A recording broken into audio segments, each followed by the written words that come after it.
दोस्तों, कवि प्रविश्य यूट्यूब पे तहे दिल से स्वागत। दोस्तों, कुछ लोगों ने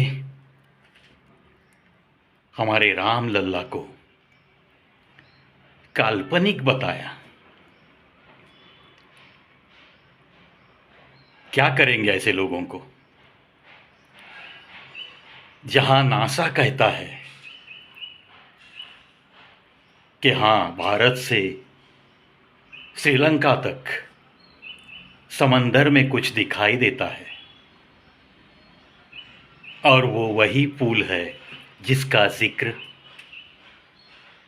भारत का महान ग्रंथ रामायण में है। बाहर वाले लोगों को ऐसे सबूतों पे विश्वास है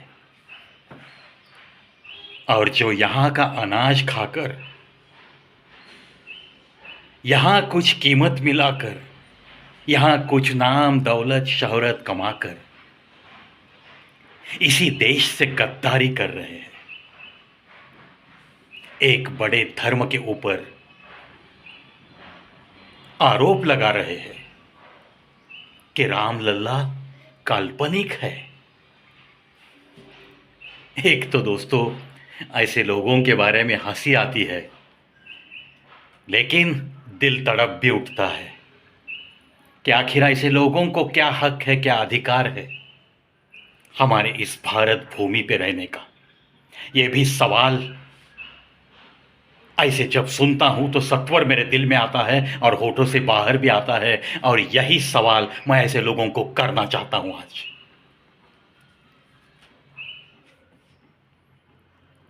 जब सीता का हरण हो गया, रावण उसे लेकर जा रहे थे, तो बीच में जटायु ने रावण के साथ युद्ध किया। जटायु ने दिलो जान से कोशिश की सीता मैया को बचाने की, और यहां इंसान बनकर दिल दिमाग सब कुछ रह के भी और इतने सालों के इस देश के एहसान दिल पे रहकर भी लोग कैसे कह सकते हैं कि राम लल्ला काल्पनिक है? ऐसे लोगों को आज के एपिसोड से एक तमाचा मारना चाहता हूं मैं। कहीं भी देखो, जो ढांचा गिराया गया उसका नाम था बाबरी मस्जिद। दुनिया के किसी भी कोने में पूरे 57 देश छान मार लो, पूरे 57 देश मुस्लिम कंट्रीज, ऐसा एक भी देश नहीं मिलेगा कि जहां पर किसी के नाम से कोई मस्जिद है, क्योंकि उनके ही धर्म ग्रंथ कहते हैं खुदा का घर किसी के नाम से नहीं जाना जाएगा। बात मैं जटायु की कर रहा था, और यह भी एक सच्चाई बताना बहुत जरूरी था। क्या थी दिल में, क्या बात थी जटायु की? सिर्फ एक ही बात थी कि हमारे भारत भूमि की एक अबला जिसका अपहरण हो रहा है, इसका जब उसे एहसास हुआ तो उसने लाख कोशिश की रावण को रोकने की। एक नारी की रक्षा के लिए, अपने धर्म की रक्षा के लिए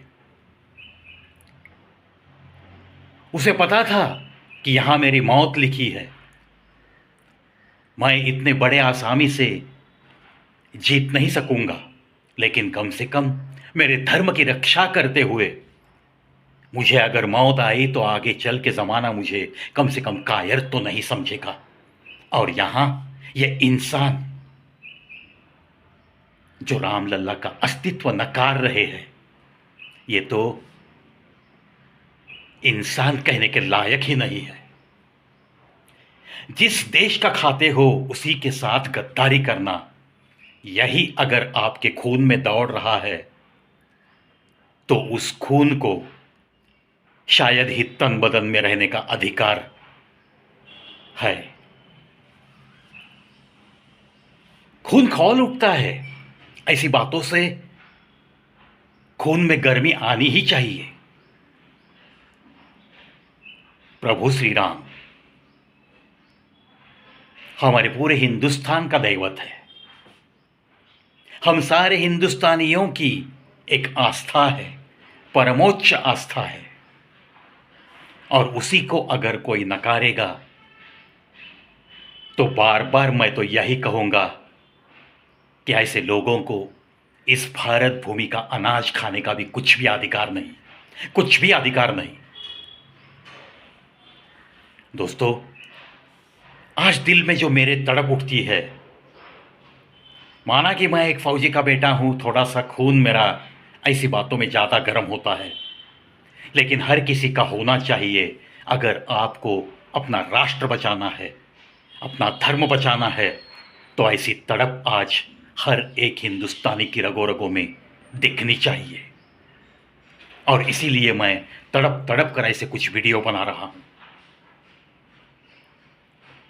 अरे और धर्मों में देखो कितना नाज रखते हैं वो लोग अपने अपने धर्म के बारे में, और यहां हमारे ही धर्म के लोग हमारे ही धर्म की बातों की चेष्टा मनाते हैं।